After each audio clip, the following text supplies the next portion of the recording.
بسم اللہ الرحمن الرحیم۔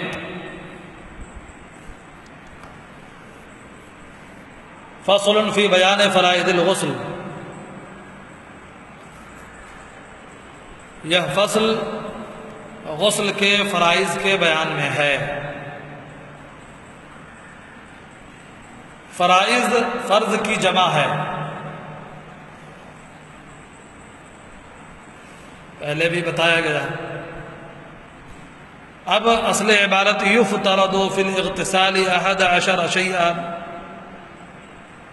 غسل الفم والانف والبدن مرة وداخل قلفة لا عسر في فسخها وسرة وثقب غير منضم وداخل المظفور من شعر الرجل مطلقا لا المظفور من شعر المرأة إن سر الماء في أصوله۔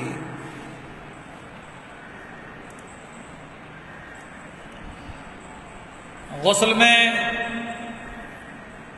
11 باتیں فرض ہیں۔ لفظی ترجمہ تو یہ لگائیں گے افترض یفترض، افتراض فعل مضارع مجهول یفترض۔ غسل میں کتنی باتیں فرض کی جاتی ہیں؟ تو کہا 11 شیء۔ تو غسل میں 11 باتیں فرض کی جاتی ہیں، فرض ہے، دونوں ترجمہ بہتر رہے گا۔ ویسے جو ہم نے اور آپ نے دیگر فقہ کی اردو کی کتابوں میں مختصراً یہی پڑھا اور یہی یاد ہے کہ غسل میں 3 باتیں فرض ہے: کلی کرنا، ہر پرزے تک پانی پہنچانا منہ کے اندر، اور ناک میں پانی چڑھانا، اور پورے بدن کا صحیح طریقے سے دھونا۔ 3 باتیں۔ لیکن یہاں پر ایک فقہ کی معتبر و مستند عربی کتاب جس کے اندر غسل کی فرضیت کے سلسلے میں 11 باتیں فرض فرمائیں کہ غسل میں 11 چیزیں فرض ہیں۔ نمبر 1 غسل الفم، منہ کا دھونا، یعنی وہی کلی کرنا۔ والانف، اور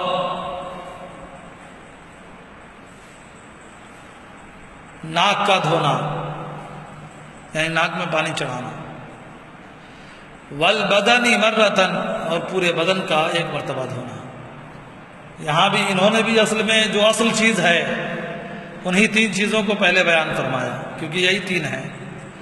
بقیہ اسی 3 کے اندر سے ہی اور بھی باریکیاں نکال کر کے تعداد 11 شمار فرمائی۔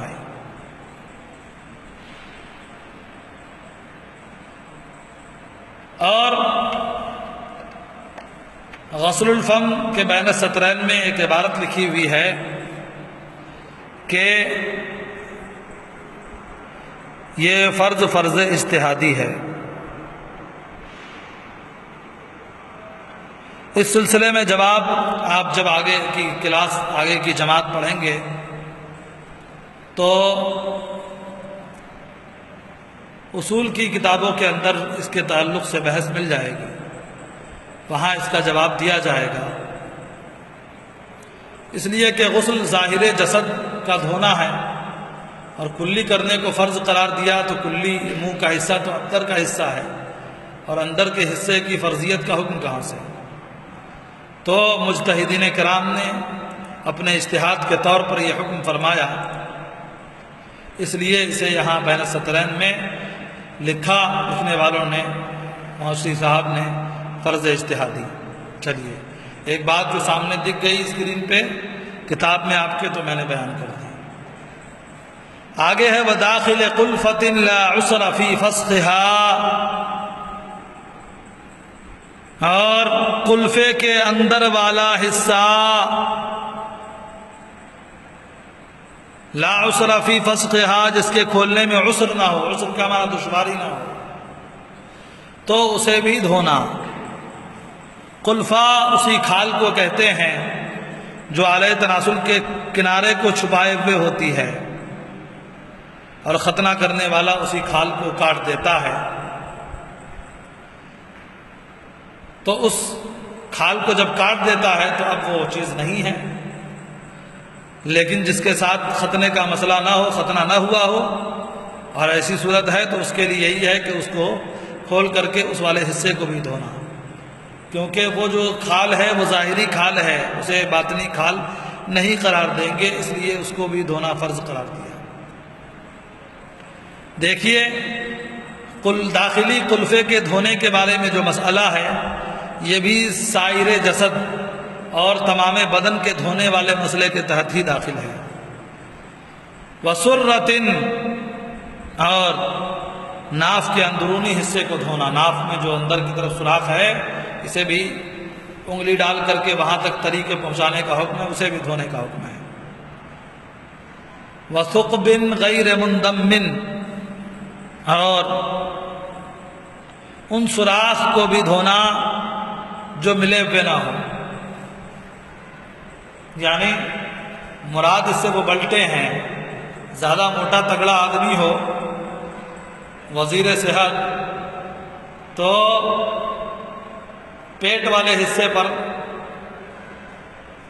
جب بیٹھتا ہے یا غسل کرنے کے لیے تو وہ کھال اور وہ حصہ سمٹ کر کے بالکل ایسے ایک دوسرے سے مل کر کے بیچ میں گیپنگ والی صورت ہوتی ہے، تو ایسے صحت مند آدمی کے لیے حکم یہ ہے کہ وہ ثقب غیر منظم،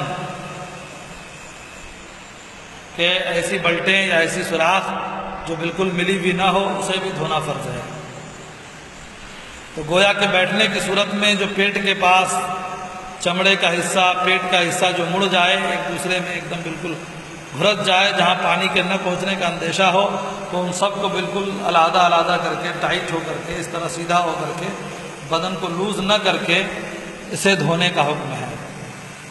اسی کو کہا ثقب، ثقب کا معنی سوراخ، غیر منضمن یعنی ایسی سوراخ جو ایسا سوراخ ہو جو ملا ہوا نہ ہو، منظم نہ ہو، تو اسے بھی دھونے کا حکم ہے۔ اب مل گیا جہاں پانی ڈال ہی نہیں سکتے تو وہ باطنی جسم میں آ جائے گا۔ وَدَاخِلِ الْمَغْفُورِ مِنْ شَعْرِ الرَّجُلِ مُطْلَقًا، اور مرد کا اپنے گدھے ہوئے بالوں کے اندرونی حصے کا دھونا، داخل اندرونی حصہ، مغفور جسے گودھا گیا ہو، من شعر الرجل مرد کا اپنے گدھے ہوئے بالوں کو کھول کر کے بالکل دھونا، اندرونی حصے کو دھونے کے لیے کھولنا ہے۔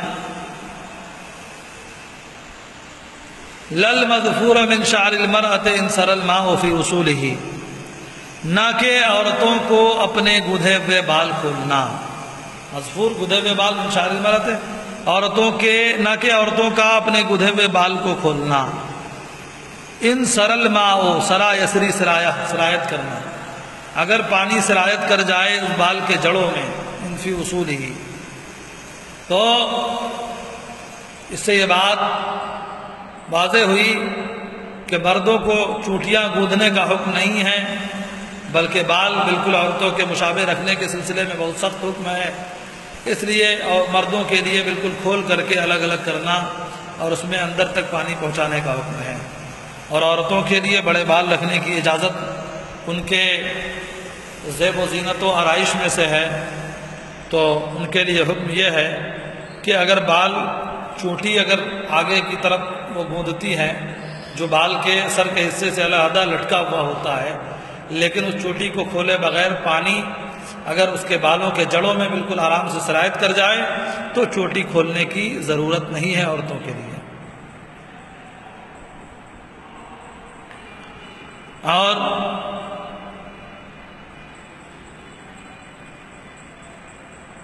ایسے ہی حکم یہ ہے کہ وبشرۃ اللحیہ، داڑھی کی جو کھال ہے، تو داڑھی کی کھال کو بھی دھونا، بالکل داڑھی کے جڑوں کے حصے تک بھی پانی پہنچائیں گے غسل میں۔ وبشرۃ الشارب والحاجب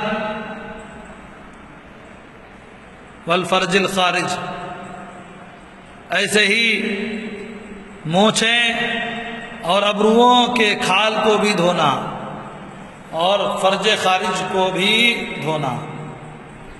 فرج خارج یعنی خارجی شرمگاہ باہری حصے میں، تو غسل میں ان سب چیزوں کا دھونا فرض ہے۔ 11 نمبر میں فرج خارج، فرج داخل نہیں۔ غسل میں اس کو بھی فرض قرار دیا۔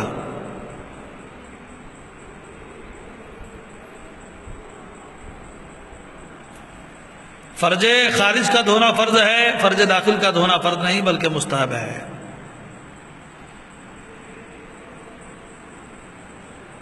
یہاں تک کہ غسل کے فرائض کے سلسلے میں بات مکمل ہوئی، اور پھر اس کے بعد غسل کے سنن کو بیان فرمائیں گے۔ آج بس اتنا ہی سبق آپ کے لیے کافی